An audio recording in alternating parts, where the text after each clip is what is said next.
Sumber chaotic metode yang ditemukan oleh Nuwa ini adalah rekonstruksi sumber chaotic. Setelah metode pelatihan tubuh Dewa Kemarahan gagal, sistem pelatihan tubuh secara bertahap menurun di dunia ibu. Beberapa orang barbar menyukai latihan tubuh, dan kekuatan yang dapat diberikan adalah prioritas, dan mereka tidak dapat bersaing dengan kekuatan pihak lain.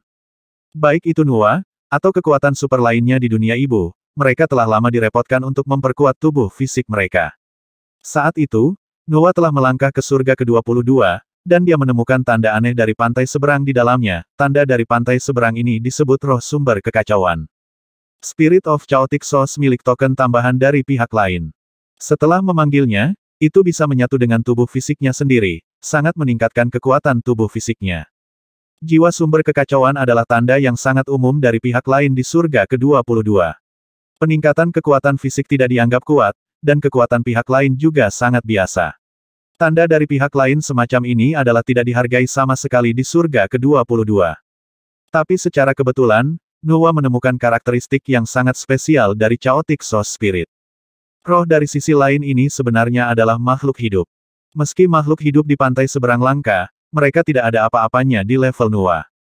Namun, sifat Chaotic Source Spirit agak berbeda, meskipun merupakan token tambahan dari pantai lain, ia juga memiliki karakteristik token keturunan dari pantai lain. Setelah menemukan fitur ini, Nuwa melakukan percobaan pertamanya. Dia meminta Fuxi untuk menangkap Chaotic Source Spirit di pantai seberang, dan keduanya memanggil Chaotic Source Spirit pada saat bersamaan. Token keturunan dari pihak lain dapat muncul di dunia ibu untuk waktu yang lama. Kedua roh sumber yang kacau ini mengenali satu sama lain sebagai jenis yang sama. Mereka dapat berkomunikasi dengan bahasa yang tidak terlihat, bergantung satu sama lain, dan bahkan bereproduksi. Setelah mencapai tahap reproduksi, Nuwa menemukan fenomena yang luar biasa. Roh asal chaotic yang muncul tidak kembali ke sisi lain, tetapi tetap berada di dunia induk. Yang lebih menarik adalah chaotic origin spirit yang dibiarkan sebenarnya adalah benda tanpa pemilik. Baik Fuxi maupun Nuwa tidak dapat menentukan apa itu roh sumber yang kacau, apakah itu makhluk di dunia ibu. Atau token di pantai seberang. Ya, tapi tidak satu pun dari mereka.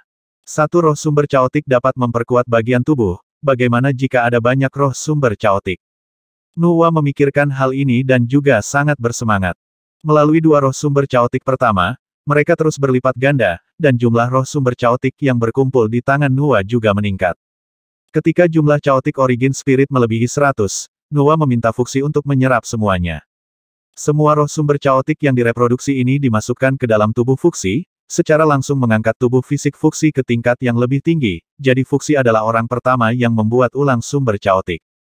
Berita tentang lisan membudidayakan Chaotic Source Spirit menyebar seperti api. Di masa lalu, token umum dari pantai lain, seperti semangat Chaotic Source, tiba-tiba menjadi sangat dicari di pantai lain.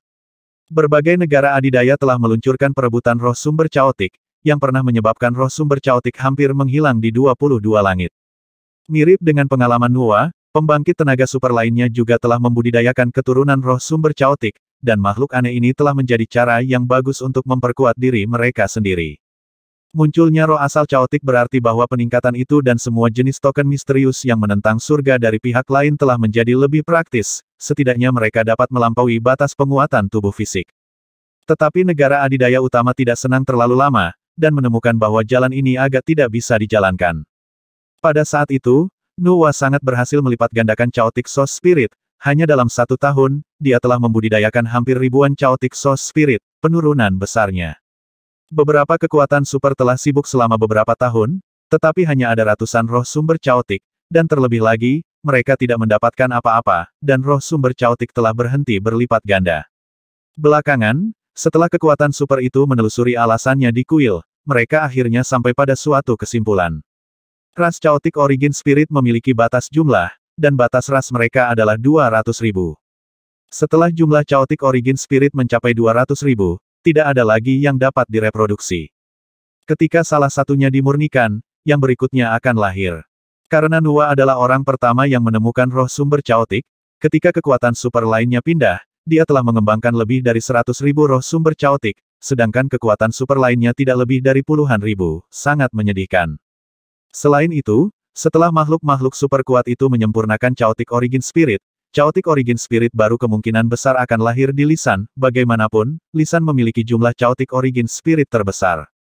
Setelah beberapa saat, Lisan ada sebanyak 150.000 Chaotic Origin Spirit di Tiongkok, dan bahkan lebih sedikit ras lainnya. Banyak negara adidaya cemburu dan bergabung bersama untuk memaksa Lisan menyerahkan roh sumber kekacauan.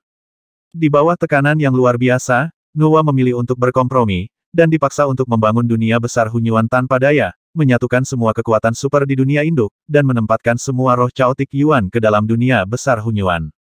Menurut kesimpulan mereka, jumlah roh sumber Chaotic akan tumbuh menjadi 200.000 dalam waktu sekitar 10 tahun.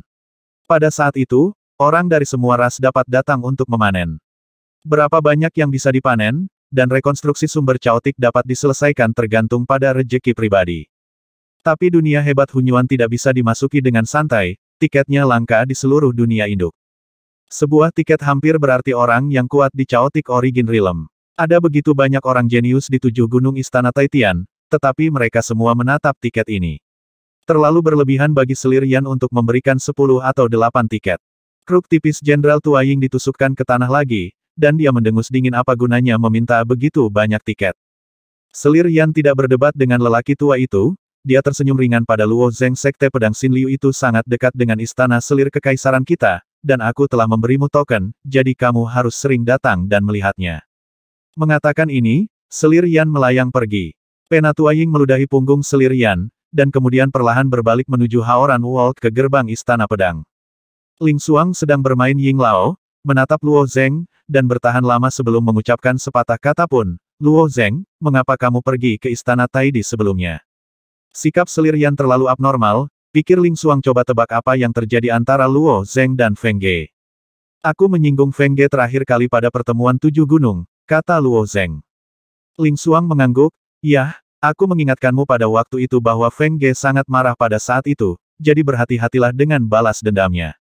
Luo Zeng mengangkat bahu dan berkata dia membalas dendam dan membawa orang-orangku ke tawanan setelah memasuki istana Taidi. Aku pergi ke istana Taidi dan bertarung dengannya. Qiu Yinhe, He Qi, Lin Zanting dan Hai Lao semua berjalan perlahan di belakang Ying Lao. Ada juga hati gosip, dan cukup aneh mendengar kata-kata Luo Zeng. Mengapa Selir Yan jatuh cinta padanya setelah bertengkar? Apakah ada hal yang begitu baik di dunia? Lalu mengapa Selir Yan memperlakukanmu seperti ini? Ling Xuang mengedipkan matanya yang besar dan menanyakan kalimat ini. Mendukung Luo Zeng tidak ada di istana pedang Haoran ketika Lao Ying dan Selir Yan baru saja saling berhadapan.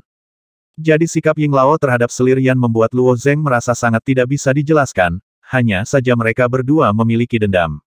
Adapun tiket untuk dunia hebat Hunyuan, Luo Zeng tidak menyadari nilainya, dan mengirim 10 atau 8 tiket tidak terdengar seperti masalah besar. Mengapa Lao Ying dan Selir Yan bertarung begitu keras? Luo Zeng juga berada di keadaan kebodohan. Sikap apa? Luo Zeng bertanya balik. Ada ekspresi main-main di mata Ling Xuang, dia akan merekrutmu sebagai menantunya. Ah! Luo Zeng membuka mulutnya lebar-lebar. Dia dan Selir Yan hanya bertemu sekali sebelumnya, meskipun Selir Yan menunjukkan antusiasme, tapi bagaimana dengan menantu? Apakah hatimu tergerak? Ling Xuang bertanya dengan sengaja. Tidak peduli betapa bodohnya Luo Zeng, dia mengerti apa yang dimaksud Ling Xuang. Dia tersenyum tak berdaya kalau begitu Feng Ge tidak mengenalku, dan aku tidak punya persimpangan. Jika Selir Yan mengatakan ini, aku khawatir itu hanya lelucon. Benarkah hanya bercanda? Ling Xuang menatap Luo Zeng dengan sepasang mata besar, wajahnya penuh ketidakpercayaan. Bagaimanapun, dia adalah seorang gadis muda dengan kulit tipis, dan ketika dia terus bertanya, yang lain hanya mengatakan bahwa dia cemburu, jadi dia terdiam saat itu. Semua orang keluar dari istana pedang Haoran bersama-sama, Qiu Yinhe membuka pedang besar, semua orang bergerak di atasnya, dan terbang menuju bagian luar Gunung Taihao. Di istana pedang Haoran, Su Shou kembali ke kursi naga emasnya. Permaisuri Xuan bertepuk tangan, dan tirai cahaya hijau halus tersebar di seluruh aula. Setelah menyelesaikan tugas tersebut, penampilan Su Shou yang rendah hati dan sopan tiba-tiba berubah drastis, dan matanya yang tajam menjadi ganas, seperti binatang buas yang mengamuk. Berapa banyak kata yang kamu tanyakan? Su Shou hampir meraung. Permaisuri Xuan dan kedua pemimpin Anbu menunjukkan ketakutan di wajah mereka diganggu oleh Tai Yishan dan Tai Yishan hari ini memang sangat memalukan bagi Su Shou. Lebih dari 100 kata Niang-Niang mengatupkan bibirnya dan berkata, retak, ah, Sebuah tangan tak terlihat langsung meraih leher Permaisuri Xuan, dan Permaisuri Xuan dibawa ke Su Shou. Dia berjuang seperti domba kecil, tetapi tidak bisa mengeluarkan suara. Setelah bekerja sangat keras, saya hanya mendapatkan lebih dari 100 kata. Saya hampir tidak bisa turun dari panggung hari ini, kata Su Shou dengan marah. Shou Huang, tenang. Shou Huang, kamu tidak bisa menyalahkan Nona Xuan untuk masalah hari ini. Kedua pemimpin Anbu itu memohon. Plop. Su Shou melemparkan Permaisuri Xuan ke samping, kemarahan di matanya tidak pernah padam. Hal yang paling menyusahkan adalah Yin He. Jadi bagaimana jika kami memberitahumu? Gunung Taihao kami tegak sekarang, dan kami tidak punya alasan. Apa yang bisa mereka lakukan pada kami? Niang berkata dengan wajah sedih setengah berbaring di tanah. Su Shou memelototi Permaisuri Xuan dan berkata, kamu meremehkan orang-orang itu. Selama ada petunjuk, mereka akhirnya akan melihat beberapa petunjuk. Ayolah, tidak relevan, paling lama 2 atau 3 tahun, kita bisa duduk santai dan tenang, belum lagi ada lebih dari satu keluarga yang berdiri di pihak kita. Kata seorang pemimpin Anbu. Su Shou menggelengkan kepalanya, akhirnya menghela nafas panjang, dan cahaya ganas di matanya berangsur-angsur menjadi lebih cerah, kuharap. Pada pedang raksasa, Luo Zeng menceritakan apa yang terjadi pada Gunung Taihao. Wajah Qiu Yin He, He Qi, dan lainnya juga tidak pasti. Mereka sangat peduli dengan bab pencerahan sejati, tidak peduli bagaimana kamu melihatnya, itu sedikit tidak normal, kata Hai Lao sambil duduk di sisi pedang raksasa. Ketika Luo Zeng menguraikan versi lengkap dari bab pencerahan sejati, cepat atau lambat itu akan menyebar ke seluruh Tiangong. Mungkinkah Gunung Taihao akan hilang? Tanya He Qi. Saat itu, saya juga terkejut dengan ini, Luo Zeng tersenyum tak berdaya. Siapapun yang melakukan sesuatu pasti memiliki motif, tidak terkecuali Gunung Taihao. Kecuali mereka tidak bisa menunggu sampai saat itu, Qiu Yinhe menganalisis dengan hati-hati. Apa alasan mengapa mereka tidak bisa menunggu waktu itu? Tidak mungkin Gunung Taihao pindah setelah sekian lama. Lin Zanting berkata dengan heran. Dia berkata demikian, Sungai Qiuyin dan He Qi, dan mata Luo Zeng bersinar dengan cahaya. Old Ying mendengus dingin dan berkata tampaknya beberapa orang tampaknya memiliki niat yang berbeda. Kecuali bahwa Taihao Shan ingin meninggalkan istana Taitian, jika tidak, tidak mungkin mendapatkan bab Zhenwu dengan begitu cemas. Spekulasi sepihak tentu saja tidak dapat memastikan motif Gunung Taihao, namun hal ini patut mendapat perhatian, setidaknya dapat mencegah masalah sebelum terjadi. Saya akan melaporkan masalah ini ke Dong Huang, kata Hai Lao. Qiu Yinhe mengendalikan pedang raksasa itu dan terbang jauh-jauh, dan segera sampai di Gunung Tai. Sebelum Luo Zeng meninggalkan pedang raksasa, lelaki tua itu memberitahunya lagi. Dia berkata bahwa kristal jiwa yang disiapkan untuk Luo Zeng bukanlah lelucon, biarkan dia bersiap dan pergi ke pantai lain untuk menerimanya. Ying Lao adalah orang nomor 2 di Tiangong, jika Luo Zeng menolak lagi, dia mungkin terlalu tidak sopan, jadi dia hanya bisa mengangguk dengan patuh. Terlebih lagi, dunia hebat Hunyuan benar-benar akan terbuka, Luo Zeng pasti tidak akan melewatkan kesempatan ini. Negara bagian Tianyu. Kapal hitam itu melayang tanpa suara di antara mereka. Sentu sedang duduk di sisi perahu, kakinya yang ramping menggantung di udara. Barisan pegunungan yang landai muncul dalam penglihatannya, dan ada banyak bangunan yang tersebar di seluruh pegunungan. Bangunan-bangunan ini ukurannya bervariasi, bangunan terbesar setinggi 1000 kaki, dan bangunan terkecil berukuran tidak lebih dari 1 tangan, kesenjangannya sangat lebar, dan itu wajar untuk makhluk hidup dari berbagai ras. Sebagian besar kelompok di dunia induk menempati wilayah mereka sendiri, dan jarang hidup dalam situasi campuran seperti itu. Kami telah tiba di Sekte Gunung Hitam. Sentu menekan satu tangan di sisi perahu, dan dengan lembut menarik dengan tangan lainnya. Wosh! Salah satu orang di perahu hitam itu langsung ditarik keluar, dan menabrak keras di sisi kapal, membuat ledakan teredam. Dewa jahat naik dari geladak dengan wajah tidak senang, aku masih berlatih, tetapi kamu dengan paksa menyeretku ke sini. Ada tempat yang lebih cocok untukmu berlatih di sini. Sentu menunjuk ke bawah. Dewa jahat menjulurkan kepalanya dan melihat ke bawah, dan pegunungan itu penuh dengan roh jahat, jelas itu bukan tempat yang baik. Itu adalah Sekte Gunung Hitam. Itu adalah sekte besar dengan lebih dari 800 ras. Persaingan di dalam sangat kejam, dan Anda tidak memiliki pendukung untuk membantu Anda. Bahkan jika itu adalah ras Anda sendiri, ras manusia, Anda harus melakukannya, hati-hati, kata Sentu. Berkata ringan. Pendukung. Dewa jahat tersenyum dengan jijik. Saya tidak membutuhkan pendukung, saya adalah pendukung saya sendiri. Sentu telah terbiasa dengan kesombongan dewa jahat, dan bakat yang ditunjukkan oleh orang ini telah berulang kali melebihi dirinya harapan, tapi melihat pria yang baru saja memasuki sisi lain begitu sombong, dia masih sedikit tidak nyaman. Sentu meringkuk bibirnya dan berkata, baiklah, kalau begitu kamu turun. Bang! Dewa jahat itu merasakan beban yang tak tertahankan terikat di tubuhnya, dan dia tidak bisa menahan diri untuk tidak jatuh dari langit. Gravitasi yang diberikan pada dewa jahat begitu kuat sehingga dewa jahat tidak bisa melawan sama sekali. Menabrak ke bawah dengan kecepatan tinggi dan menghantam tanah dengan tiba-tiba, dia mungkin tidak dapat menahannya. Melihat bahwa itu hanya lebih dari 10 kaki di atas tanah, tatapan kejam muncul di wajah dewa jahat itu. Energi cerah meledak. Boom! Seperti semburan matahari, sebuah lubang besar muncul di tanah, dan dewa jahat berbaring di dalamnya. Orang pembawa sial wanita. Dewa jahat itu mengangkat kepalanya dan mengutuk. Boom! Dia baru saja mengumpat ketika kepalanya terbentur benda berat dan dia hampir pingsan. Ketika dewa jahat sadar kembali, dia melihat token hitam di bawah kakinya. Dia mengambil token itu dan melihatnya. Selain pola yang aneh, tidak ada informasi lain tentang token itu. Dewa jahat menyingkirkan token, mengutuk Sentu beberapa kali, dan kemudian merangkak keluar dari lubang besar. Begitu dia keluar dari lubang besar, dia mendengar suara gemerisik tidak jauh dari sana, dan dua serigala hitam setinggi manusia mengintai tidak jauh dari sana. Mata kedua serigala hitam itu bersinar dengan cahaya suram, dan mereka jelas menganggap dewa jahat sebagai mangsanya. Mau memakanku. Dewa jahat itu menunjukkan seringai di wajahnya, dan berjalan menuju sekte Gunung Hitam. Tepat ketika dewa jahat meninggalkan punggung dua serigala hitam, kedua serigala hitam itu tiba-tiba bergegas menuju Luo Zeng. Bas! Bas! Saya melihat dua bola cahaya meletus dari belakang dewa jahat, dan kedua serigala hitam itu telah dimusnahkan oleh energi fusi.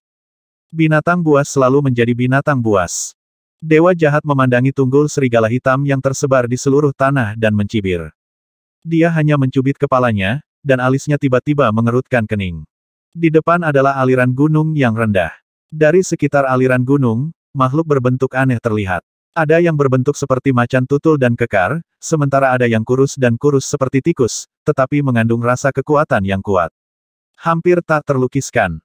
Sentu melemparkanku ke sarang binatang, kata dewa jahat itu dengan mencibir, dan semangat juang di dalam hatinya membara. Pada saat ini, makhluk yang memimpin tiba-tiba berkata, serahkan token gunung hitam di tanganmu. Manusia. Token gunung hitam bukanlah sesuatu yang dapat Anda pegang, serahkan, dan kami dapat menjaga seluruh tubuh Anda. Hehe, semua jenis suara aneh terdengar untuk sementara waktu. Nyatanya, tujuan kedua serigala hitam itu pada awalnya bukanlah untuk memakan dewa jahat, mereka merasakan nafas ordo gunung hitam.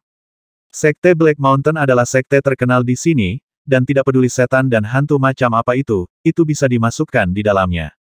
Bagi monster yang tidak memiliki dukungan dan tidak dapat mengandalkan grup, sekte Gunung Hitam adalah tempat yang tepat untuk dikunjungi. Namun, tidak semua orang di sekte Gunung Hitam mengumpulkannya.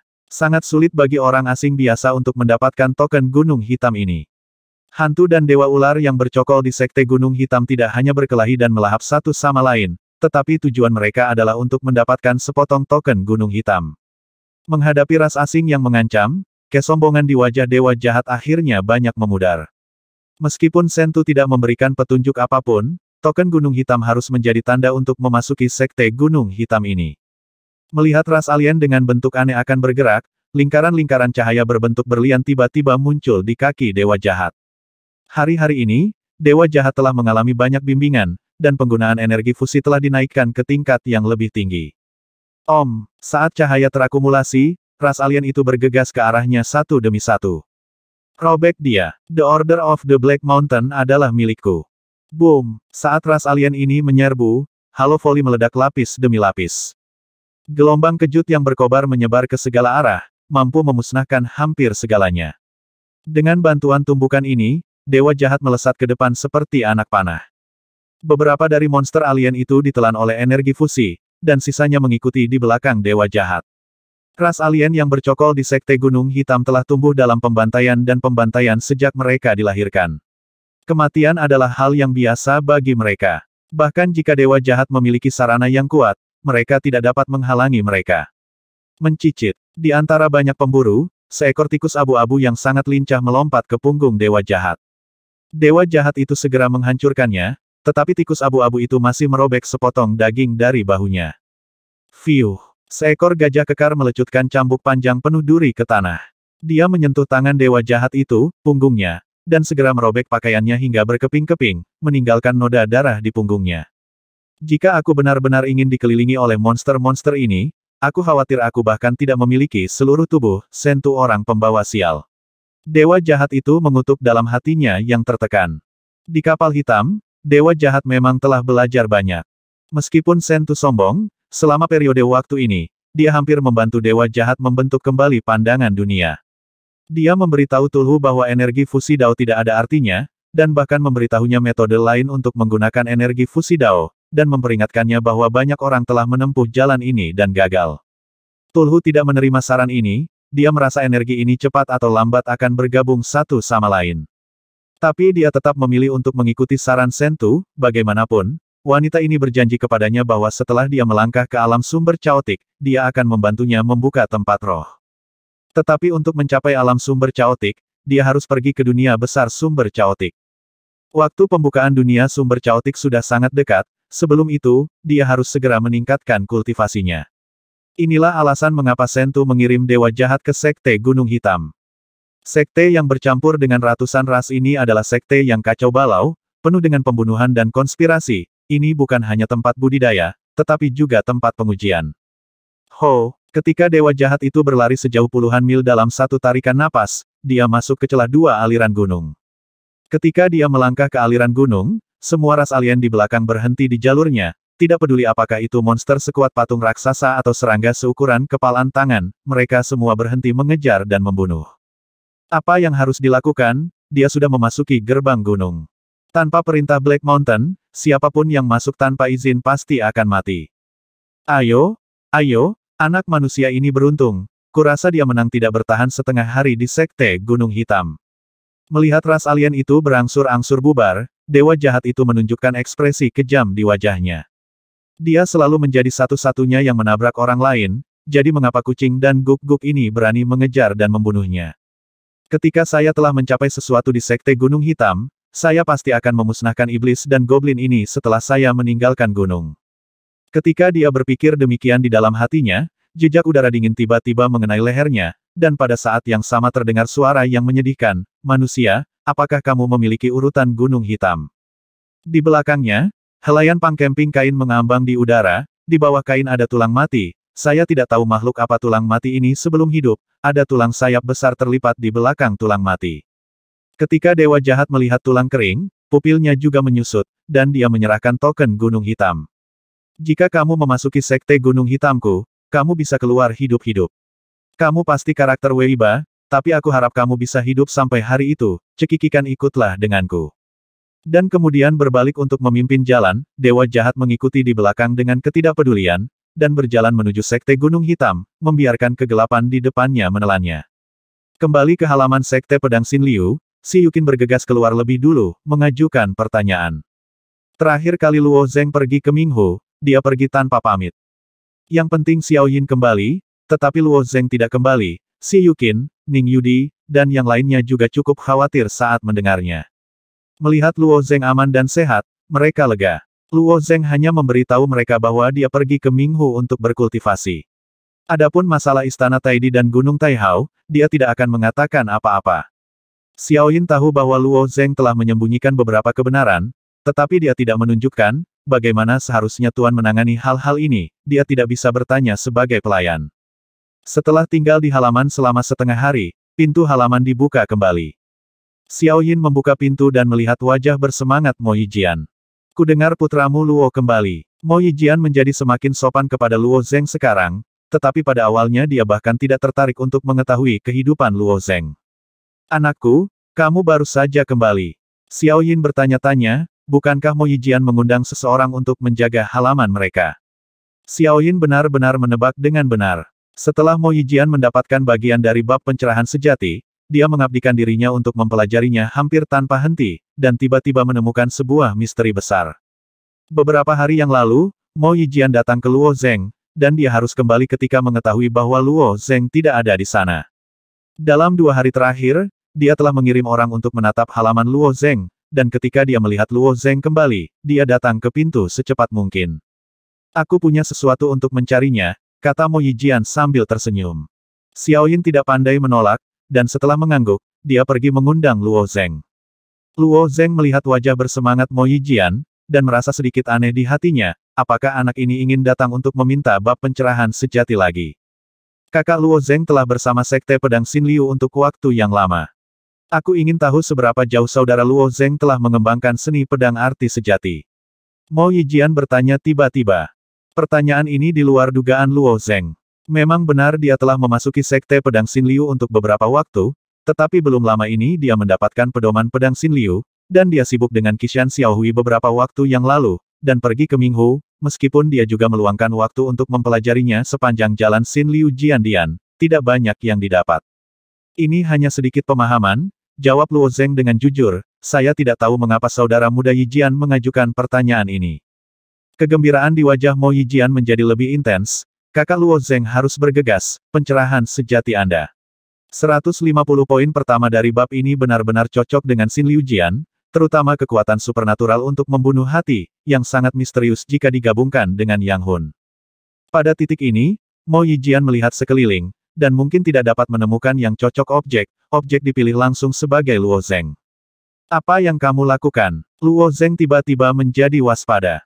Tanpa diduga, mata Mo Yijian berkedip sedikit, dan dia sudah mulai menyeduh arti abadi dari keberuntungan pedang, ketika dia mengangkat tangannya dengan ringan. Gumpalan aura tak terlihat berputar di sekelilingnya, dan pada saat ini, Mo Yijian tampaknya telah mengubah orang rata-rata.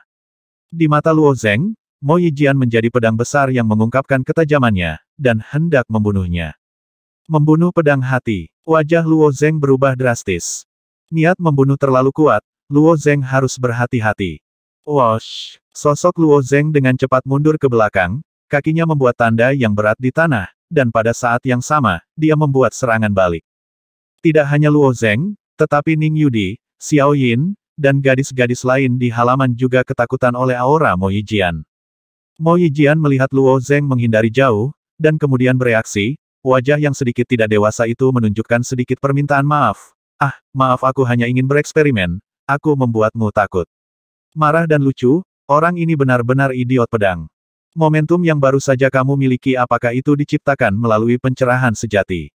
Tanya Luo Zeng. Sebenarnya, Luo Zeng sudah menyadarinya saat pertama kali berlatih bab pencerahan sejati. Pedang transformasi pikiran di bab pencerahan sejati mirip dengan pedang pembunuh hati. Luo Zeng terlalu sibuk selama ini, tetapi dia tidak punya waktu untuk mempelajari ini. Setelah Mo Yijian mendapatkan bab Zhenwu, dia tanpa lelah bermeditasi dan dengan mudah menggabungkan keduanya dengan bakatnya. Ya, permintaan maaf di wajah Mo Yijian tersapu, dan dia berkata dengan ekspresi bahwa dia akan memuji saya ini sangat kuat, bukan? Artinya di tingkat jiwa memang sangat kuat, Luo kata Zeng. Tentu saja, Mo Yijian berkata sambil tersenyum, aku telah membunuh semua arah di sisi lain akhir-akhir ini, dan orang-orang dari klan Xiong takut padaku. Hahaha. Kuil dibangun bersama. Sebagian besar pembangkit tenaga listrik di level ini baru saja melangkah ke sisi lain belum lama ini, dan mereka relatif muda, pikiran muda mereka secara alami akan saling memprovokasi, dan akan sering ada kontes di level jiwa. Pada masa-masa awal, 4 candi utama saling menampung dan hidup dalam damai. Dengan bobroknya kuil-kuil Li, kuil-kuil Xiong dan Senong meningkat dari hari ke hari, sementara kuil-kuil Tai Tiangong runtuh. Murid-murid Tiangong sering diintimidasi di luar kuil. Kemajuan besar, tetapi mencuri pusat perhatian. Jadi begitu Luo Zeng sedikit mengangguk. Di pantai lain, itu sangat tergantung pada kontes di tingkat jiwa, jika pedang Xin Liu dapat menyamai 150 poin pertama dari bab Zhenwu, itu akan sangat membantu. Mo Yijian mengambil 150 salib Luo Zeng, dan dia bersyukur di dalam hatinya. Dengan karakternya yang tidak meminta orang lain, kebaikan ini harus dibalas, baru sekarang dia menjelaskan pemahamannya tentang Xin Liu Jian, poin-poin penting, dan bahkan bagaimana dengan cerdik mengintegrasikannya dengan bab Zhenwu. Hal-hal ini dapat ditemukan dengan penelitian Luo Zeng sendiri, tetapi panduan tanpa pamrih dari Mo Yijian dapat sangat mempersingkat prosesnya. Luo Zeng telah membaca kode pedang Xin Flow secara menyeluruh, tetapi Mo Yijian menembus sedikit dari apa yang tidak dia mengerti, dan dia merasa gatal di hatinya, dan dia tidak sabar untuk memverifikasi proses ini. Setelah mengirim Mo Yijian pergi, Luo Zeng meminta Xiao Yin untuk membantunya mendaftar untuk memasuki Flow Tower. Untuk murid biasa dari Sekte Pedang Xinliu, Pagoda Xinliu hanya dapat dimasuki sebulan sekali, dan hanya untuk 1 jam setiap kali. Tapi untuk elit seperti Luo Zeng, tidak ada batasan jumlah entry, tentu saja waktunya masih terbatas. Waktu kebanyakan elit tinggal di menara aliran jantung umumnya tidak melebihi 2 jam, jika waktu ini terlampaui, mereka akan dibakar oleh api hati. Seluruh Sekte Pedang Xinliu dapat tinggal di dalamnya untuk waktu yang lama, dan hanya Luo Zeng dan Mo Yijian, bukan karena mereka berdua dapat menyadari Tao dalam satu pikiran, tetapi keduanya telah mempraktikkan kunci Zanxing Divine Dao. Kali ini Luo Zeng tinggal di pagoda aliran jantung selama sehari penuh, memahami kode pedang aliran Xin di menara aliran jantung, yang sangat cocok. Memikirkan pedang, memikirkan menghukum hati di lantai 10 menara aliran jantung, ki putih di benak Luo Zeng berputar lebih cepat dan lebih cepat. Saat dia mengulurkan tangannya dan memelintirnya dengan ringan, api di sekelilingnya terbuka, dan pedang panjang yang tak terlihat muncul di tangannya. Di kota naga, Mo Yijian pernah bertarung melawan Luo Zeng. Pada saat itu, apa yang dipegang Mo Yijian juga merupakan awan udara, tetapi awan udara ini tidak dapat dihancurkan, dan bahkan memotong Yu Suejian. Mo Yijian seharusnya menggunakan pedang ini saat itu. Pada saat itu, Mo Yijian benar-benar tidak menggunakan kekuatan penuhnya. Kalau tidak aku mungkin tidak bisa melawan Luo Zeng, bergumam melihat pedang panjang yang tidak ada itu. Pedang panjang tak terlihat ini sama sekali berbeda dari prinsip menelusuri bentuk kekuatan dengan cara kekuatan ilahi. Pedang ini diubah oleh pikiran, dan itu dapat mengenai jiwa secara langsung. Pada saat itu, yang jiwa Luo Zeng mungkin tidak dapat menanggung jantung pembunuh dari pedang ini. Namun, sekarang Luo Zeng telah menggunakan pikirannya untuk mengubah pedang, dan kemudian menambahkan bab pencerahan sejati. Kekuatan pedang pikiran ini mungkin melampaui kekuatan Mo Yijian pada saat itu. Yijian, saya khawatir itu hanya mungkin setelah ujian. Secara alami, Luo Zeng tidak akan menantang Mo Yijian sekarang, dia telah berjanji kepada Penatua Ying untuk pergi ke sisi lain, dan sekaranglah waktunya. Setelah meninggalkan menara aliran jantung dan kembali ke halamannya sendiri, dia memilih untuk mundur lagi. Kali ini dalam retret, Luo Zeng sekali lagi memasuki sisi lain dengan tubuh fisiknya. Jiwa yangnya telah melangkah ke sisi lain dari surga keempat, tetapi tubuh fisiknya masih berada di wilayah surga pertama. Untungnya, Ling Xuang memimpin sekali, mendaki dari surga pertama ke surga keempat dengan tubuh, itu belum tentu sulit. Seperti biasa, ada banyak mata yang terkejut di sepanjang jalan. Setelah menghabiskan 7 atau 8 jam, Luo Zeng telah menginjakan kaki di wilayah surga keempat, dan kemudian dia mundur dengan selamat dan kembali ke pantai lain dalam bentuk jiwa. Terakhir kali Luo Zeng keluar dari ruang rahasia kuil, kali ini dia kembali di tempat yang sama. Ketika Luo Zeng baru saja membuka pintu ruang rahasia latihan, pintu ruang rahasia latihan tidak jauh juga didorong terbuka. Meskipun dia tidak bisa melihat wajahnya, Luo Zeng masih mengandalkan aura familiarnya untuk segera menentukan bahwa itu adalah Ling Xuang. Aku sudah lama menunggumu, kata Ling Xuang tidak puas. Ying Lao dan karakter lainnya selalu sama, dan dia adalah orang nomor 2 di Tiangong. Jika dia benar-benar ingin meninggalkan kristal jiwa untuk Luo Zeng, secara alami mungkin untuk mengatakan dan melakukannya. Tetapi setelah Luo Zeng kembali ke Sekte Pedang Xinliu, dia tidak punya waktu untuk pergi ke kuil untuk pertama kalinya, dan Ling Xuang secara alami akan merasa tidak puas. Namun, dia pada dasarnya optimis, dan ketidakpuasannya hanya bertahan sebentar, lalu dia tersenyum dan berkata ikuti aku. Kali ini, ada juga orang khusus di kuil untuk memandu jalan, memimpin keduanya ke kedalaman candi. Jika benar seperti yang dikatakan Penatua Ying, secara langsung membiarkan jiwa yang mereka memasuki nila, jumlah kristal jiwa yang dibutuhkan pasti tidak sedikit, bukankah itu berarti kristal jiwa di kuil sangat gugup? Di bawah keraguan Luo Zeng, dia bertanya di belakang Ling Xuang. Sebelum Ling Xuang menjawab, orang yang memimpin jalan tersenyum dan berkata, sejak hari ketika pihak lain ditemukan, kristalisasi jiwa sangat gugup, tetapi itu tidak berarti bahwa tidak ada keseimbangan di Tiangong. Dalam bagian luar kuil, semua murid Tiangong dapat menerima kristal jiwa, dan seberapa besar tergantung pada pentingnya setiap sekte pedang dan setiap gunung. Tetapi Gunung Tai dan Gunung Tai memiliki penyimpanan pribadinya sendiri. Meskipun Ying Lao dan yang lainnya tidak bisa datang ke dunia warna, mereka tidak bisa menggunakan kristal jiwa ini, tetapi kristal jiwa ini disediakan untuk keturunan langsung mereka. Nenek awalnya hanya menyiapkan 1 salinan untukku, tapi kali ini sepertinya aku meminjam 1 dari Gunung Taijin. Nenek memperlakukanmu dengan sangat baik, bukan? Ling Xuang tertawa. Hehe, ini bantuan yang luar biasa, orang yang memimpin juga berkata dengan iri.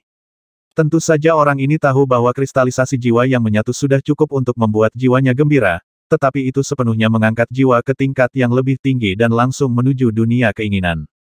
Hal yang baik hanyalah sesuatu yang tidak dapat ditemukan, dan orang lain hanya bisa iri. Terima kasih banyak karena sudah tua, kata Luo Zeng. Nyatanya, hingga saat ini, kebingungan di hati Luo Zeng belum mereda sedikitpun. Apa yang terjadi antara Ying Lao dan Selirian? Mengapa Ying Lao tiba-tiba memaksakan hal yang baik pada dirinya sendiri, hanya untuk memenangkan hatinya? Dia ingin bertanya kepada Ling Xuang, tetapi ketika dia menyebutkan Selirian dan Feng Ge, Ling Xuang akan segera menjadi eksentrik lagi, jadi lebih baik memikirkannya. Orang yang memimpin jalan membawa mereka berdua ke pintu rahasia yang menonjol dari kuil.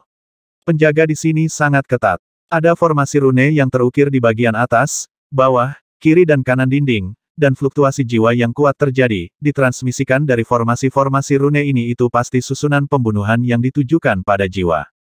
Kristal jiwa itu sudah siap, kalian berdua bisa masuk sekarang. Pemandu itu berhenti di sini. Luo Zeng dan Ling Xuang melangkah melalui pintu rahasia dan melihat beberapa kompartemen kecil di dalamnya. Keduanya memilih bilik masing-masing dan duduk bersila. Setelah beberapa saat, tetesan cahaya putih mulai muncul dari benang di dinding kompartemen, dan nafas jiwa yang kaya bermekaran darinya.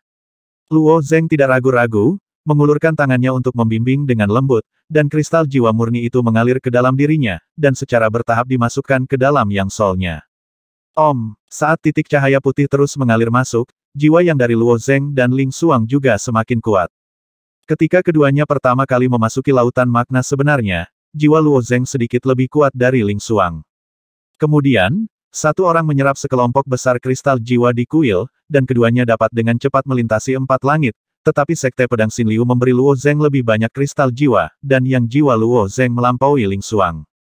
Saat Luo Zeng terus menyerap kristal jiwa, cahaya ungu di permukaan jiwa yangnya menjadi semakin kuat. Kristal jiwa yang muncul di dinding tidak berarti berkurang sama sekali, tetapi semakin banyak. Sekitar setengah jam kemudian, kristal jiwa terakhir dimasukkan ke dalam jiwa yang Luo Zeng, dan jiwa yang miliknya sudah bersinar dengan cahaya ungu. Di ruang kecil, Luo Zeng melambaikan tangannya, dan pada saat yang sama meninju dinding di sebelahnya, perasaan umpan balik yang Sol telah berubah sepenuhnya, dan sekarang tidak nyata. Jika Anda mengabaikan diri Anda sendiri di sisi lain dengan fakta ini, dia bahkan akan merasa bahwa ini adalah tubuh fisiknya sendiri. Keluar dari ruang kecil, menunggu di pintu rahasia sebentar, Ling Xuang juga keluar dari pintu rahasia, permukaan jiwanya juga bersinar dengan cahaya ungu yang kuat. Hanya setengah jam kemudian, keduanya memiliki banyak pertumbuhan momentum. Untuk murid Tiangong biasa, ini tidak terbayangkan.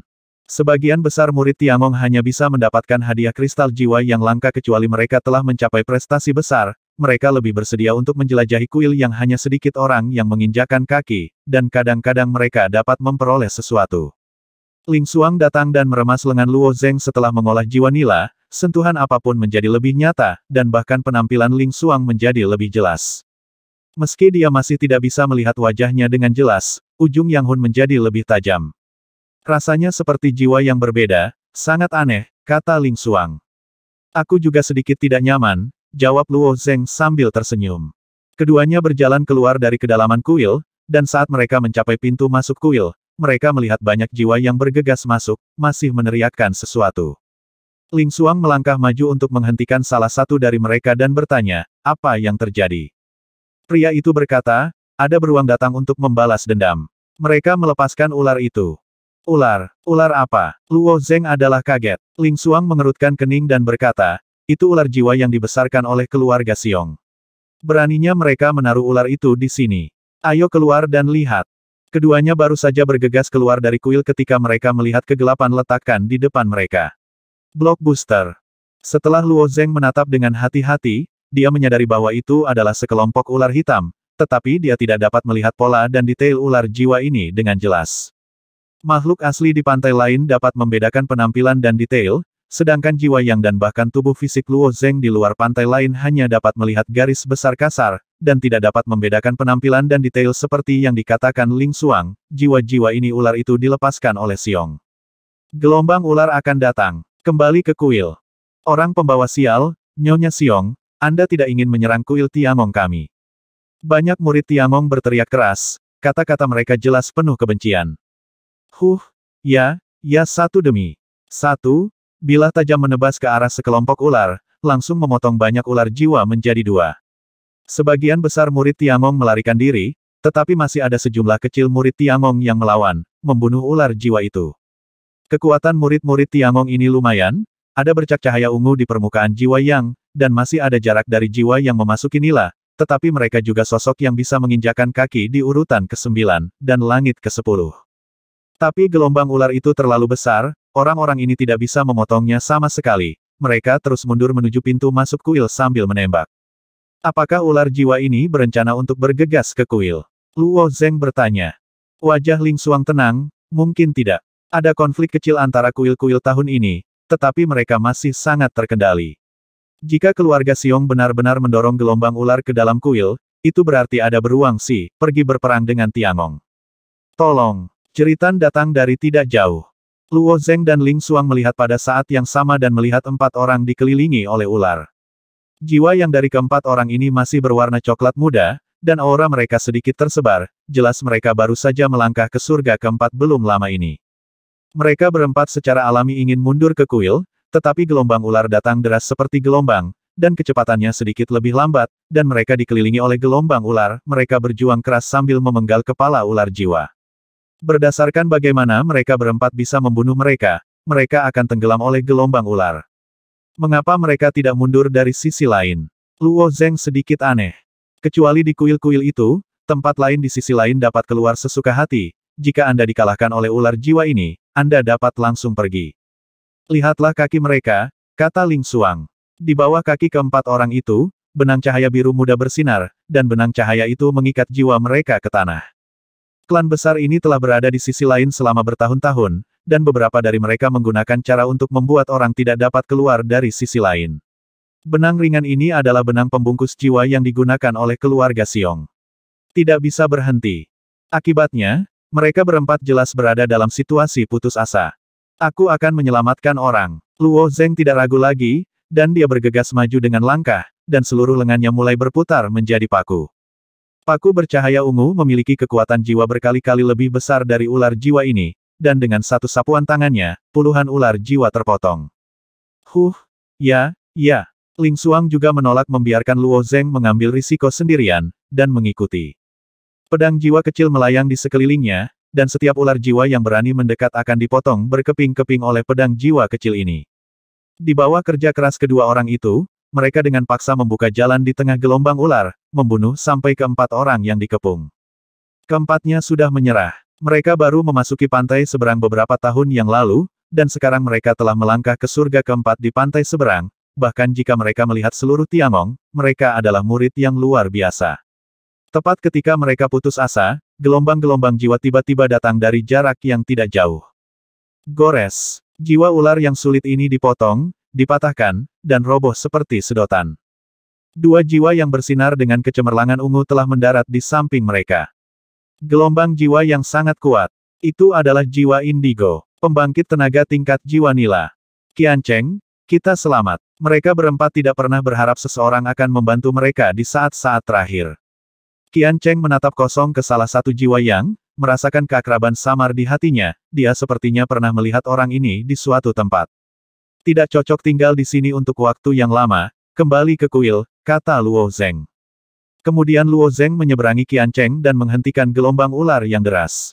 Penampilan Luo Zeng dan Ling Xuang setajam sebelumnya, mereka berdua berdiri di sini seperti karang di semburan, tidak peduli seberapa bergolak gelombang ular, mereka akan terbelah oleh mereka. Qiancheng, ayo pergi. Kenapa kamu linglung? Seseorang di sebelah Qiancheng menangkapnya, dan kemudian Qiancheng mengikuti mereka sepanjang jalan dan bergegas ke kuil. Luo Zeng dan Ling Xuang bertarung dan mundur, dan perlahan mundur menuju gerbang kuil bersama murid Tiangong lainnya. Ular jiwa itu bergegas ke gerbang kuil, dan berhenti serempak. Berhenti. Mata Luo Zeng sedikit berkedip. Ular jiwa ini tampaknya telah bernegosiasi, dan mereka berhenti di garis gerbang pintu masuk kuil, dan tidak ada ular jiwa yang melampaui sedikit pun. Di luar kuil adalah sisi lain, dan di dalam kuil adalah istana surgawi. Jika mereka benar-benar berani melangkah lebih jauh, itu berarti bertarung dengan istana surgawi. Ini adalah aturan yang ditetapkan oleh berbagai klan di dunia induk, kata Ling Xuang. Negara adidaya utama telah mendirikan kuil mereka sendiri di sisi lain. Ada perang terus-menerus di dunia induk, dan tidak ada yang mau menyerang siang dan malam di sisi lain. Tidak peduli seberapa besar konfliknya, mereka tidak diizinkan untuk menyerang kuil pihak lain. Oleh karena itu, kecuali dua klan besar yang ingin memisahkan hidup dan mati, umumnya mereka tidak akan melewati garis merah ini. Pada awalnya, klan Xiong adalah yang pertama menyerang kuil klan Jiuli, yang berarti kedua klan besar itu benar-benar merobek kulit mereka, dan akhirnya klan Jiuli musnah. Tapi ular jiwa ini bukan solusi di sini, kata Luo Zeng dengan cemberut. Ular jiwa yang tak terhitung jumlahnya telah menutupi semua area di depan kuil, dan bahkan patung di Tiangong ditutupi oleh ular jiwa. Melihat jiwa ular yang menggeliat membuat kulit kepala seseorang kesemutan. His, mengikuti kegelisahan dari jiwa ular di tengah berguling ke arah kedua sisi seperti air pasang, memberi jalan untuk itu. Di jalan ini, mereka bertiga berjalan mendekat dan berhenti di depan kuil. Keluarga Xiong membuat keributan besar karena mereka ingin memulai perang dengan Tiangong kita. Ling Xuang mengangkat kepalanya dan bertanya dengan keras. Yuxiong memiliki banyak orang kuat di dunia warna, tetapi Tiangong juga tidak lemah. Jika masalah ini menjadi serius, Tiangong akan memanggil kembali orang kuat dari 13 hari alam keinginan, dan masih belum diketahui siapa yang akan mati. Dan ketiga orang Xiong mengabaikan Ling Xuang. Pemimpin mengangkat tangannya dengan ringan, dan semua ular jiwa mengangkat kepala dan menunjukkan amarah mereka. His, suara itu terdengar sangat menakutkan. Kemudian pria itu berkata katakan pada Mo Yijian dari Tiangong untuk keluar dan mati. Mendengar ini, semua orang saling memandang dengan cemas. Mo Yijian, dia datang ke kuil beberapa hari yang lalu, tapi aku belum melihatnya dalam 2 hari terakhir. Sepertinya dia menantang seseorang dengan keluarga Xiong beberapa hari yang lalu, apakah dia menyebabkan masalah? Ling Xuang tidak mengharapkan ini. Ini akan terkait dengan Mo Yijian, jadi dia bertanya dengan suara rendah Luo Zeng, bukankah Mo Yijian saudara juniormu? Pernahkah kamu melihatnya? Lusa kemarin, jawab Luo Zeng. Lalu apa yang terjadi? Ling Xuang bertanya. Luo Zeng menggelengkan kepalanya dan berkata saya tidak tahu apa yang disebut hal spesifik itu, tetapi diperkirakan dia menyakiti seseorang dari Yuxiong, dan Yuxiong akan datang untuk membalas dendam hari ini.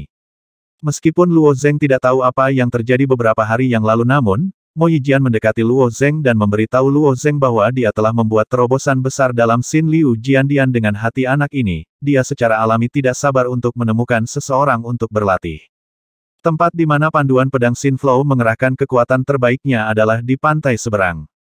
Dia juga mengatakan bahwa dia membunuh semua arah di sisi lain, dan klan Xiong takut padanya. Aku takut Mo Yijian akan sangat menindas klan Xiong, dan hari ini dia mengumpulkan kekuatan seperti itu untuk membalas dendam. Ngomong-ngomong, Luo Zeng dan Mo Yijian keluar dari sekte pedang Xin Liu, dia mengambil langkah maju dan bertanya Mo Yijian adalah adik laki-lakiku, aku tidak tahu apa yang dia lakukan untuk menyinggungmu. Dia hampir membunuh adik laki-lakiku di Seoul Arena kemarin, dan adik laki-lakiku masih terjaga hari ini. Aku ingin melihat seperti apa karakternya, kata pria itu dengan dingin. Arena jiwa adalah sebuah situs yang dibuka di tengah-tengah 3 kuil umat manusia, di mana banyak jiwa yang dapat bersaing, dan persaingan secara alami adalah kekuatan tingkat jiwa. Jadi ini masalah sepele, kata Ling Xuang Gayung bersambut, pertarungan jiwa sangat rentan terhadap kecelakaan. Karena adik laki-lakimu telah memasuki arena jiwa, kamu harus memahami kebenaran hidup dan mati. Kamu memiliki wajah untuk berjuang untuk adikmu.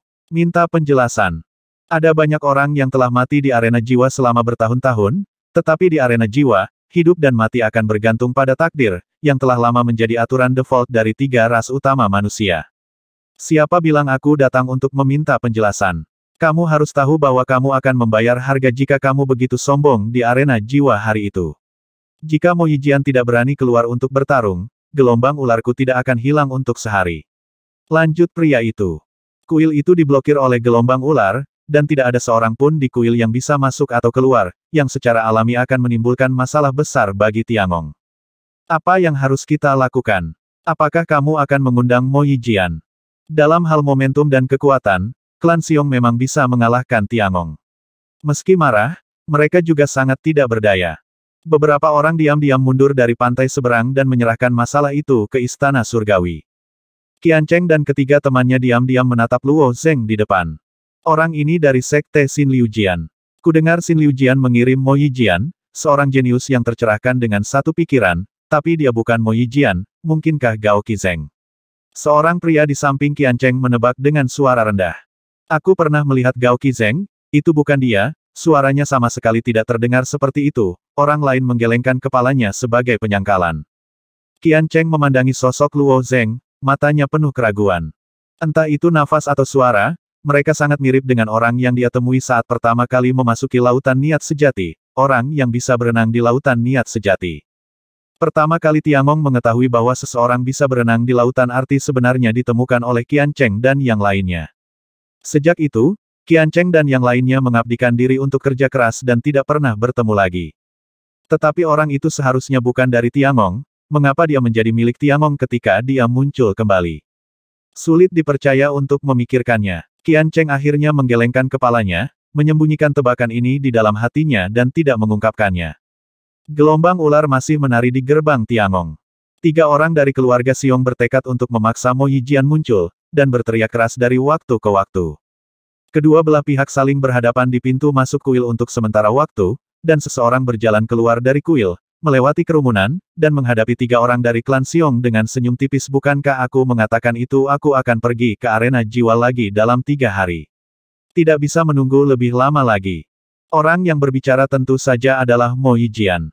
Permukaan yang solnya memancarkan cahaya ungu samar, meskipun tidak sengul Luo Zeng dan Ling Xuang, tetapi tidak jauh dari Yang Sol, dan tampaknya sumber daya sekte pedang Xin Liu tidak kalah cenderungnya, dia.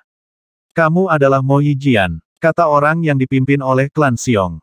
Tepat, jawab Mo Yijian. Apakah kamu berani memasuki Soul Arena bersamaku? Pria itu bertanya lagi. Kenapa kamu tidak berani? Tapi Mo Yijian menunjuk ular jiwa yang seperti air pasang, singkirkan kain ini.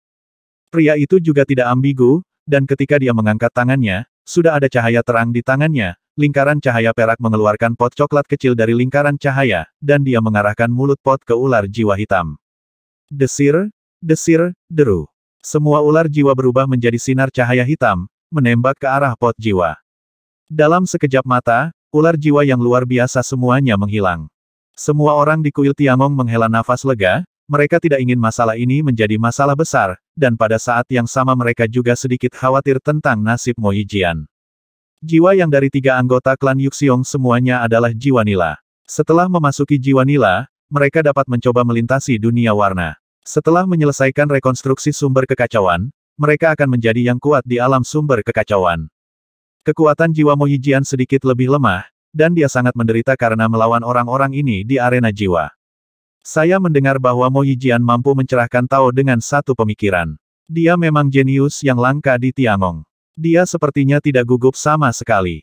Sayang sekali jiwanya sedikit lebih lemah. Apakah itu benar-benar lemah?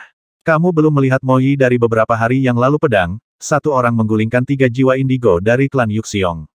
Setelah orang dari klan Yuxiong mengambil jiwa ular itu, dia membuat tolong isyarat. Mo Yijian berjalan menjauh dari kuil bersama mereka. Meskipun gelombang ular sebelumnya membuat takut banyak orang di Tiangong, rasa ingin tahu di hati mereka masih mengalahkan rasa takut di hati mereka, dan murid-murid Tiangong yang berkumpul di gerbang kuil berjalan keluar dari kuil untuk mengikuti. Tidak hanya itu, berita ini masih menyebar dan bergejolak dengan cepat di Tiangong. Murid-murid pegunungan, para elit, dan keturunan juga melarikan diri ke sisi lain satu demi satu, dan bergegas keluar dari kuil. Ayo kita lihat juga, kata Ling Xuang. Insiden hari ini sama sekali bukan masalah sepele. Banyak murid dari keluarga Xiong meninggal di arena jiwa, tetapi tidak ada yang berani mendorong ular jiwa untuk memblokir gerbang kuil surga. Sikap klan Luo Zeng baru saja memperoleh jiwa nila. Dia awalnya ingin mencoba menyerang surga ke-13 dengan Ling Xuang. Mungkin dia dapat menemukan token dari sisi lain yang cocok untuk Taoisme dan alam. Dia tidak ingin menghadapi hal-hal seperti itu sebelum dia membuka mulutnya. Luo Zeng dan Ling Xuang mengikuti kerumunan dan berkeliling di belakang kuil. Di perempatan ketiga candi tersebut terdapat sebuah meja berbentuk persegi yang merupakan arena jiwa. Permukaan arena jiwa bertatahkan lapisan bubuk biru muda, dan substansi bubuk ini persis sama dengan sutra yang tersisa. Saat bertarung di Soul Arena, tidak diperbolehkan meninggalkan sisi lain sesuka hati, jika tidak, jika Anda kehilangan musuh, Anda akan melarikan diri kembali ke sisi lain, dan kompetisi ini tidak akan dapat dilanjutkan, mencegah orang yang berpartisipasi dalam kompetisi melarikan diri. Mengapa ada begitu banyak orang? Luo Zeng meliriknya. Ada cukup banyak orang di sekitar Soul Arena, dan kultivasi yang Soul orang-orang ini tidak rendah, melihat ke masa lalu, sebagian besar yang Soul bersinar dengan kecemerlangan ungu, dan banyak dari mereka jelas telah mencapai level Indigo Soul. Situasinya semakin buruk, kata Ling Xuang dengan cemberut. Kebanyakan orang memasuki pantai lain untuk menemukan token dari pantai lain, dan tidak terlalu tertarik dengan pertempuran di level jiwa. Meskipun Soul Arena sudah lama berdiri, namun tidak terlalu populer.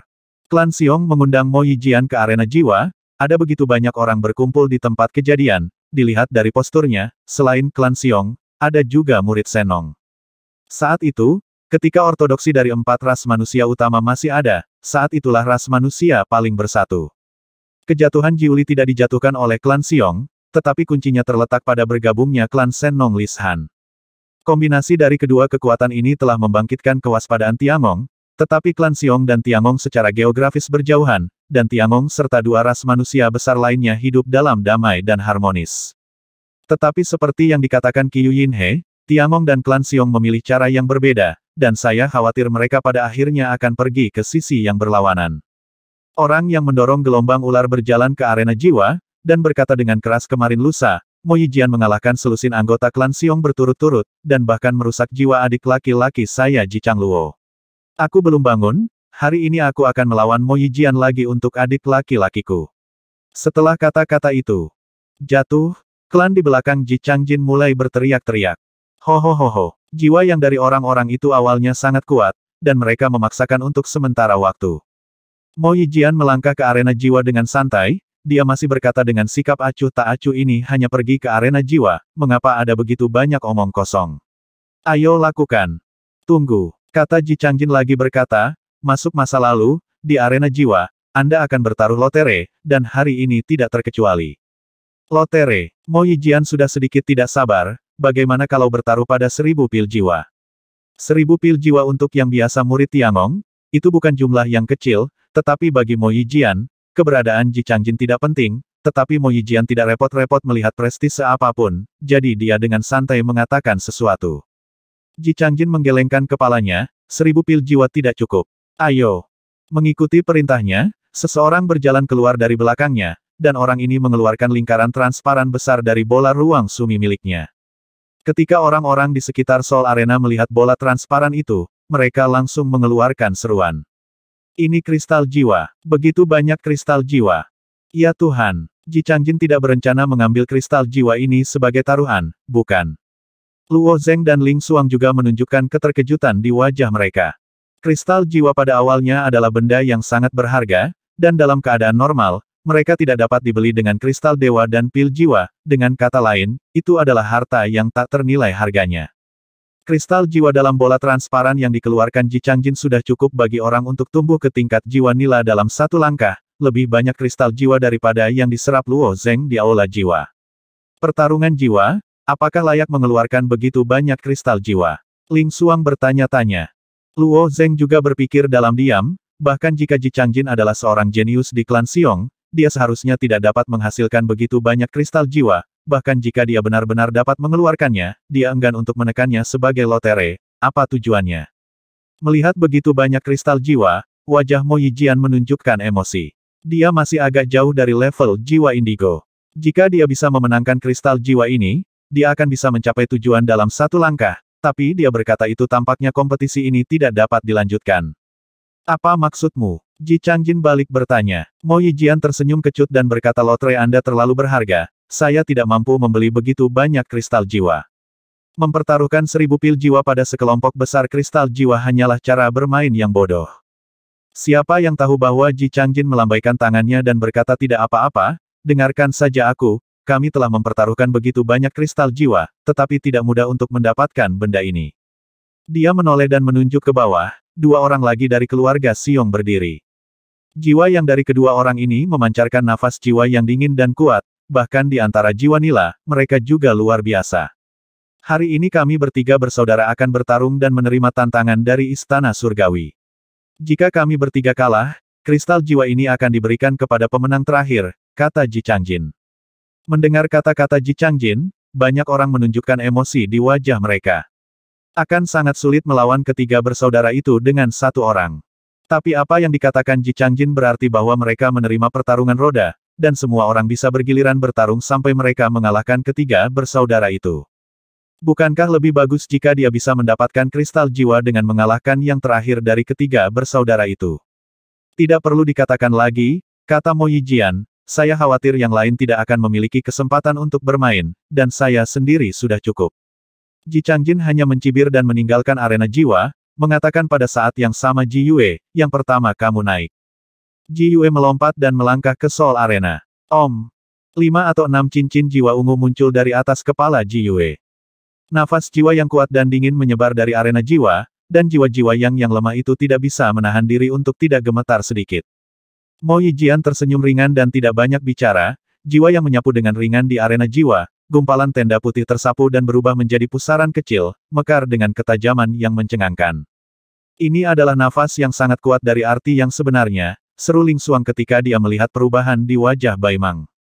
Luo Zeng sedikit tersenyum, kamu tidak bisa melihat asal mula cahaya putih itu. Ling Xuang berpikir sejenak, lalu berkata itu adalah bab pencerahan yang sebenarnya Mo Yijian menggunakannya dari kekuatan supernatural jiwa begitu cepat. Dia telah mempelajari 150 bab pertama dari bab Zhenwu, jadi dia secara alami memahami asal-usul pusaran putih. Yah, Luo Zeng mengangguk. Mungkin karena 100 karakter pertama dari bab Zhenwu selaras dengan Xin Liu Jian, jadi Mo Yijian bisa menggunakannya dalam waktu singkat. Namun, seni pedang Tai Ling Xuangxiu bukanlah kekuatan spiritual, dan dia belum menyelidikinya. Bukan masalah sederhana untuk mengintegrasikan keduanya menjadi satu, dan Nenek Ling Xuang mungkin harus melakukan hal semacam ini. Sua, cahaya putih yang dilepaskan oleh Mo Yijian menghilang dalam sekejap, dan pedang tajam yang tak terlihat langsung mengarah ke Ji Yue. Ji adalah salah satu dari dua keluarga besar dengan keluarga Xiong, dan cincin jiwa yang dikembangkan oleh Ji Yue penuh dengan keuletan. Dengan cincin jiwa ini, Ji Yue juga bisa berjalan menyamping di surga ke-13. Tapi pedang pikiran tak terlihat Mo Yijian terbang menjauh, dan dia mendengar 3 suara renyah Kang Bang Bang, dan 3 cincin jiwa luar rusak. Kulit Ji Yue berubah drastis. Ji Changjin juga telah mengingatkannya sebelumnya bahwa Mo Yijian tidak boleh diremehkan. Tapi Ji Yue juga salah satu dari 10 tokoh teratas di antara generasi muda keluarga Ji, dengan warisan keluarga yang sebenarnya, tidak mungkin dia bahkan tidak bisa menghentikan Mo Yijian dalam satu putaran, kan? Di bawah desakan kekuatan jiwanya, lingkaran cincin jiwa lainnya menyebar, melindungi dirinya dengan erat. Ketika pedang sinian kedua menyerang lagi, Ji Yue melompat ke Soul Arena, nyaris menghindari ujung tajam Mo Yijian. Mo Yijian masih memiliki ekspresi tenang di wajahnya. Sejak menyelesaikan bab Zhenwu, kekuatan pedang pembunuh hati telah meningkat secara dramatis. Dengan metodenya saat ini, bahkan mungkin untuk membunuh pembangkit tenaga Chaotic Origin Realm. Tentu saja, premisnya adalah jiwa orang kuat di Chaotic Source Realm baru saja memasuki level jiwa indigo, bagaimanapun, jiwa indigo masih bisa tumbuh lagi, tetapi kristal jiwa yang akan dikonsumsi jumlahnya sangat menakutkan. Wosh! Pikiran Mo Yijian bergerak sedikit, dan pedang pikiran yang tak terlihat melayang di udara untuk beberapa saat, dan sekali lagi menusuk ke arah Ji Yue. Ji Yue sama sekali tidak berani bertarung sembarangan, tubuhnya gesit seperti ular, dan dia terus berenang di sekitar arena jiwa, menghindari 7 atau 8 serangan pedang berturut-turut. Tapi ruang di arena jiwa terbatas, setelah Ji Yue menghindarinya beberapa kali, dia akhirnya terpojok oleh Mo Yijian, dan tidak ada kesempatan untuk keluar. Cincin jiwa dipukul oleh Mo Yijian beberapa kali, dan semuanya hancur, pedang sinian yang tak terlihat menekan jiwa Ji Yue, dan Ji Yue segera mengangkat tangannya untuk mengaku kalah. Mo Yijian tidak akan memaksa orang terlalu banyak, dia dengan lembut menarik kembali sinian jiannya, dan membiarkan Ji Yue pergi. Mo Yijian benar-benar kuat, puji Ling Xuang. Meskipun jiwa yang Ling Xuang telah meningkat pesat, jelas tidak mudah baginya untuk menang melawan Ji Yue dalam adegan pertarungan jiwa. Luo Zeng mengangguk. Kekuatan jiwa Mo Yijian jauh lebih rendah dari Ji Yue, dan dia bisa menang dengan mudah. Jika dia menjadi jiwa indigo, itu akan menjadi lebih menakutkan. Tapi melihatnya seperti ini, Mo Yijian tidak terlalu haus darah, begitu Ji Yue mengaku kalah, dia tidak akan mengejarnya, jadi bagaimana dengan adik laki-laki Ji Changjin? Pada saat ini, ada tepuk tangan meriah. Terlalu mudah bagi Mo Yijian untuk menang. Aku baru saja datang ke sini dan ini sudah berakhir. Kudengar ada kristal jiwa dari perjudian klan Xiong. Karena gelombang ular, banyak murid elit dari Tiangong bergegas. Baru saja Ji Yue mengeluarkan kristal jiwa lagi, yang menarik banyak orang, dan semakin banyak murid Tiangong yang hadir. Dan kelompok murid Tiangong yang datang setelah mereka jelas datang karena kristalisasi jiwa, dan kebanyakan dari mereka adalah elit Tiangong. Ji Yue dikalahkan dan meninggalkan arena jiwa, tetapi orang kedua menolak untuk muncul. Berdiri di tengah Soul Arena, Mo Yijian menjadi tidak sabar dan mendesak Ji Changjin, "Kamu bilang kamu mengirim 3 orang ke Soul Arena, kenapa yang kedua tidak muncul?" Ji Changjin ada di atas panggung, mereka bertukar sesuatu dengan suara rendah, tetapi sekarang mereka mengubah sikap dominan mereka sebelumnya, dan sebaliknya tersenyum dengan hormat. "Tunggu sebentar lagi." Waktu berlalu sedikit demi sedikit, dan para penonton menjadi tidak sabar. Bukankah keluarga Xiong takut? Mo Yijian benar-benar kuat, dan kekuatan Xin Liujian di luar imajinasi.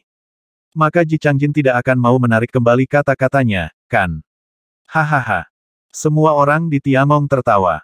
Tapi tidak ada seorang pun dari keluarga Xiong yang membantah, dan kebanyakan dari mereka tetap diam. Setelah beberapa saat, Ji Changjin berkata, "Oke, penjelasannya hampir selesai, Ji Seng, giliranmu yang naik." Setelah sekian lama, orang kedua dari klan Xiong akhirnya naik ke Soul Arena. Kekuatan Ji Seng lebih kuat dari Ji Yue. Saya tidak tahu kekuatan spiritual seperti apa yang dia kembangkan. Setiap kali Mo Yijian mengorbankan pedang pikirannya, seluruh tubuh Ji Seng menjadi ringan, dan dia dengan mudah menghindarinya. Di mana persaingan di Soul Arena? Itu hanya pengejaran. Mo Yijian gagal menusuk Ji Seng sekali selama 40 atau 50 kali, dan Ji Seng sama sekali tidak berniat melawan, dan masih melayang-layang. "Apakah kamu pergi ke arena jiwa untuk bersaing atau melarikan diri?" Mo Yijian akhirnya kehilangan ketenangannya. Ji Seng mengabaikan Mo Yijian sama sekali, dan masih melarikan diri di sekitar Soul Arena sendirian, sepertinya dia akan menundanya selamanya. Oke, Mo Yijian mengangkat alisnya, roh putihnya berputar lebih intens, dan serangan pedang pikiran yang tak terlihat menjadi lebih ganas. Di bawah upaya habis-habisan Mo Yijian, Ji Seng mulai berjuang untuk mengatasinya, dan setelah dipaksa ke sudut, situasi yang sama seperti terakhir kali terjadi, dan Ji Seng dengan tegas memilih untuk mengakui kekalahan. "Keluar," kata Mo Yijian dengan marah. Dia sendiri sangat bingung, dia tidak tahu trik apa yang ingin dimainkan Ji Changjin, dan mengirim 2 orang ke Soul Arena hanya untuk bermain petak umpet dengannya. "Ini yang terakhir. Apakah Anda memilih seseorang dari klan Xiong Anda, atau Anda melakukannya sendiri, Ji Changjin?" Mo Yijian berkata lagi. Ji Changjin melihat sekeliling arena jiwa, dan jiwa yang bersinar dengan cahaya ungu elit Tiangong seharusnya mengumpulkan lebih dari setengah, jadi dia menunjukkan kepuasan di wajahnya, dan berjalan ke arena jiwa. "Setelah tawar-menawar selama 1 jam, aku khawatir kamu ingin mengingkari kata-katamu." Mo Yijian tertawa. Senyum di wajah Ji Changjin sangat kuat. Bagaimanapun, pihak lain tidak dapat melihat ekspresi satu sama lain. Dia berkata, "Bertobat, itu hanya kristalisasi jiwa belaka. Dibandingkan dengan kehidupan sebagian besar murid elit Tiangong, ini adalah..." "Tidak ada. Hahaha. Hampir semua murid elit di langit keempat telah mencapai pantai seberang. Hanya beberapa murid elit yang menjelajahi langit ke-12 dan ke-13 yang tidak punya waktu untuk kembali, tetapi Ji Changjin berpikir bahwa jumlahnya sudah cukup." Ketika Mo Yijian mendengar ini, kulitnya tiba-tiba berubah. "Apa maksudmu?" Kulit Ling Xuang dan Luo Zeng berubah lebih tiba-tiba. Keduanya awalnya ragu, tetapi tiba-tiba menyadari bahwa tindakan Ji Changjin sebelumnya hanya untuk menarik murid elit Tiangong untuk datang dan membunuh mereka semua. "Apakah Ji Changjin ini gila?" "Kembali," teriak Luo Zeng dan menarik Ling Xuang kembali untuk terbang. "Meskipun saya tidak tahu trik apa yang dimiliki Ji Changjin, tetapi apakah dia menghitung dengan hati atau tidak, situasi saat ini mungkin cukup merepotkan. Terlebih lagi, pihak lain telah mempersiapkan begitu lama, saya khawatir mereka telah mempertimbangkan semua jenis situasi." Saat Ji Changjin mengangkat tangannya sedikit, potongan-potongan benang yang menjerat jiwa muncul dari tanah dalam radius 1000 kaki di sekitar arena jiwa sebagai pusatnya, dan melilit kaki semua orang. Tindakan semua orang, tapi tidak ada yang bisa melarikan diri dari sisi lain. Biasanya, jiwa seringan apapun, maha kuasa di langit dan bumi. Tetapi aturan di pantai lain itu istimewa, jiwa matahari tidak bisa terbang di dalamnya, jika tidak perlu mengendarai perahu kecil melintasi lautan dengan arti sebenarnya. Ketika sutra yang tersisa menutupi area ini, itu berarti tidak ada yang bisa melarikan diri dalam waktu singkat.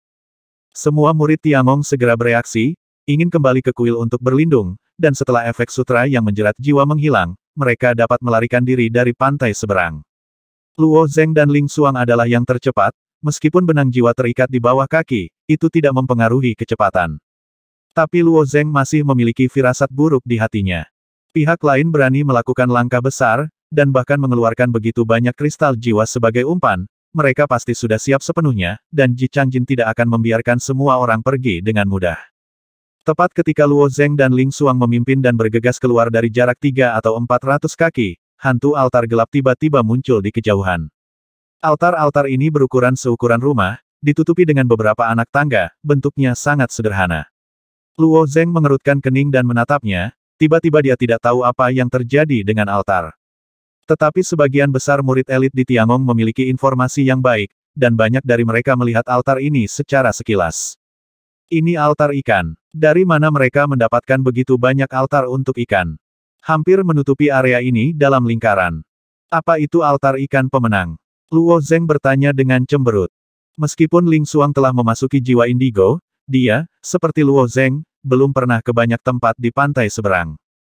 Tetapi dia masih mendengar beberapa hal di pantai seberang, ikan ini tampaknya sejenis makhluk di pantai seberang, tetapi mereka semua berkumpul di altar. Di 12 surga, ada lautan besar pasir, ada lebih dari selusin kuil klan besar yang berdiri di lautan pasir. Sebagian besar kuil membutuhkan kunci samping lain untuk masuk, tetapi hanya kuil klan Yingyu yang terbuka dan dapat masuk dan keluar sesuka hati, dan areanya sangat luas. Meskipun sangat mudah untuk masuk dan keluar dari kuil Yingyu adalah tempat yang sangat berbahaya, bahkan jauh lebih berbahaya daripada kebanyakan kuil di 13 langit terbatas. Sebagian besar jiwa matahari yang menjelajahi sisi lain akan dapat melewatinya candi ini. Saya tidak tahu apa yang diperoleh keluarga Xiong di kuil Yingyu, tetapi mereka dapat memindahkan altar yang ada di 12 surga ke sini, dan jumlahnya sangat banyak. Para elit Tiangong yang pernah mengalami kuil Yingyu secara alami memahami kengerian Yingyu, banyak orang bahkan gemetar dalam suaranya, dan beberapa bahkan berhenti di jalurnya, tidak berani bergegas menuju altar itu. Cepatlah, Luo Zeng tidak ragu saat ini. Yah, Ling Xuang juga menjadi sangat tegas. Tujuan lawan adalah untuk menangkap mereka semua sekaligus, tinggal di sini hanya akan menemui jalan buntu, dan tidak ada pilihan lain selain bertarung. Tepat ketika Luo Zeng dan Ling Xuang masih 100 kaki jauhnya dari altar, sebuah cermin berwarna kaca muncul di altar hitam, dan ikan seukuran wastafel muncul di cermin. Ikan-ikan itu mirip dengan ikan mas di sungai, bersisik, tapi dengan sepasang sayap lebar tumbuh di punggungnya, dan mulut penuh taring. Yang lebih merepotkan adalah ketika cermin berwarna kaca muncul, sekelompok ikan pemenang keluar darinya, dan ada lebih dari 10 ikan di setiap altar. Ikan pemenang ini adalah makhluk yang hidup di sisi lain dari 12 langit. Sangat ganas sendirian, dan bahkan lebih tak terkalahkan ketika muncul berkelompok. Bahkan jiwa merasa pusing ketika melihat ikan pemenang ini. Terlebih lagi, di antara murid-murid Tiangong, masih banyak jiwa yang hanya tinggal di surga keempat, surga kelima. Swoosh, desir. 5 atau 6 ikan pemenang datang langsung ke Luo Zeng. Mata Luo Zeng sedikit menyipit, dan ketika dia berbalik, cahaya ungu di tangannya berkedip, dan 5 jarinya berubah menjadi 5 paku dan menusuk ke arah ikan yang menang. Bang bang bang bang. Diblokir. Luo Zeng sedikit ngeri. Ikan pemenang ini jelas tidak lebih baik dari ular jiwa yang dilepaskan oleh klan Xiong sebelumnya. Ular jiwa itu adalah ancaman besar bagi jiwa yang biasa, tetapi untuk pembangkit tenaga tingkat jiwa indigo seperti Luo Zeng Ling Xuang, mereka benar-benar rentan. Suas-huas-hua. Ikan pemenang yang dipukul oleh Luo Zeng jatuh ke tanah, segera bangkit, dan terus mengepakkan sayapnya untuk bergegas. Sifat ikan pemenang ini sangat ganas. Mencari kematian. Sebuah cahaya ganas melintas di mata Luo Zeng, dan cahaya ungu di permukaan tubuhnya menyala, dan pusaran putih berputar di sekitar kepalanya. Pedang transformasi pikiran. Pedang pembunuh hati Mo Yijian tentu saja kuat, dan dia jauh lebih mahir dalam menggunakannya daripada Luo Zeng. Tapi untuk Killing Heart Sword dimainkan di pantai seberang, kuncinya masih bergantung pada kekuatan jiwa yang. Luo Zeng telah memasuki jiwa nila, dan kekuatan pedang pikiran yang tak terlihat secara alami lebih kuat dari Mo Yijian. Kakak-kakak, dengan sapuan pedang sinian, beberapa ikan pemenang tiba-tiba tercabik-cabik. Ji Changjin berdiri di belakang arena jiwa dengan santai setelah melihat Luo Zeng menampilkan pedang pikiran di kejauhan, jejak kejutan muncul di wajahnya. Metode Mo Yijian memang ampuh, Ji Changjin mengira itu adalah kemampuan unik Mo Yijian, tapi dia tidak menyangka seseorang di Istana Taitian bisa menggunakannya. Kelihatannya lebih bertenaga. Secara alami, hal-hal ini harus dilaporkan sebagai informasi, tidak peduli bagaimana Anda melihatnya. Kekuatan pedang pikiran yang tak terlihat jauh melampaui ranah jiwa yang sangat tidak normal.